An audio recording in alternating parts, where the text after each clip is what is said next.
Right, so I'd now like to introduce our next speaker. As some of you will know, I was fortunate enough to be asked to deliver a TED Talk about a month ago now, about 6 weeks, I think, something like that. And as part of that process, I was involved in a collective of other people who were also giving talks that day. The process was very stressful. I had to submit the content that I wanted to talk about. It had to be approved. There was a peer review process where we all critiqued each other's presentations, and then we all turned up in York to an audience to present our TED Talks. And I met Andrea that day, and Andrea's presentation moved me deeply, and I thought it would be a really lovely presentation for you guys to be able to see. So I'd like to welcome to the stage Andrea Morrison.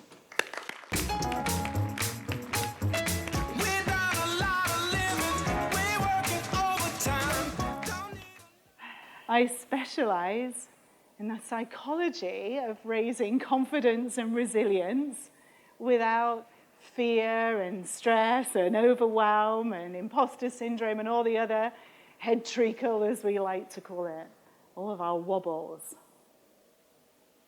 But you know, there are times, often, when I feel like I'm not good enough, that other coaches are better than me. There are times where I just want to hide under my duvet and maybe I should just go and get a proper job.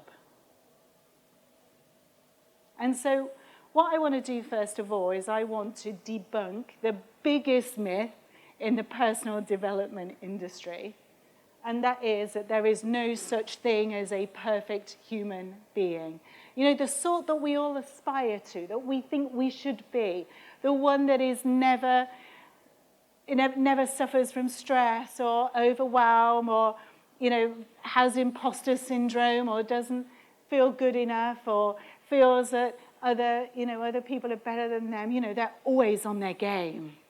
You know, this kind of person that we all want to be are always confident. Yeah, they're always calm. They always believe in themselves. Wow, thank goodness that person doesn't exist, because can you imagine just how annoying they would be? Like, who would really want to be that person? Yeah? Yeah, I coach hundreds and hundreds of people, and they come to me and they say, Andrea, how do I stop feeling like this? Like I've had coaching in the past, but it keeps coming back. You know, what's wrong with me? What do I need to do to stop this? And I say the same thing to all of them. There's nothing you need to do.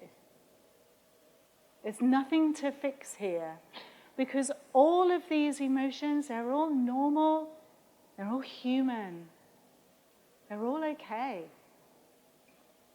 And so what I want to share with you today is an idea that when we start to really understand these wobbly emotions more, when we really fall in love with them, what actually happens is that we experience a really deep resilience. So that these wobbles, they don't derail us anymore. They actually empower us. Believing that you're drowning in a deep pool of water and you're splashing around. And then you realize that the water is only 2 feet deep. And there's nothing to be scared of. That's the difference. So how do we deepen our understanding? If we don't feel good enough, we are not good enough. If we feel overwhelmed, if we feel worried, if we feel fearful, it's real. However, we know none of that is true. You experience that time where I know I have thousands of times, more times than I can remember, when I feel all of these feelings, right? And then maybe something happens. I go and have a cup of tea, or the phone rings and distracts me, and then I don't quite feel so bad. Yeah? Or I don't feel good enough. And my husband used to do this when I was at the bar. So I'd be like, oh, I'm not good enough. I can't do that case tomorrow. It's just a disaster. I should give up. I should work for Tesco. Whatever. And I'd really think that my opponent would be thinking, oh, God, I'm against her. She's awful, you know? And he'd say, have you looked at your CV recently? You've done this, you've done this, you've done this, you've been in a court of appeal, you've had this appointment. Do you not think your opponent is scared of you?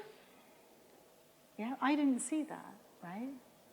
Because I was believing my thinking, even though the facts were completely different to my thinking. When we are in a low state of consciousness and we're doing all of that kind of thinking, it's not telling us about our circumstances.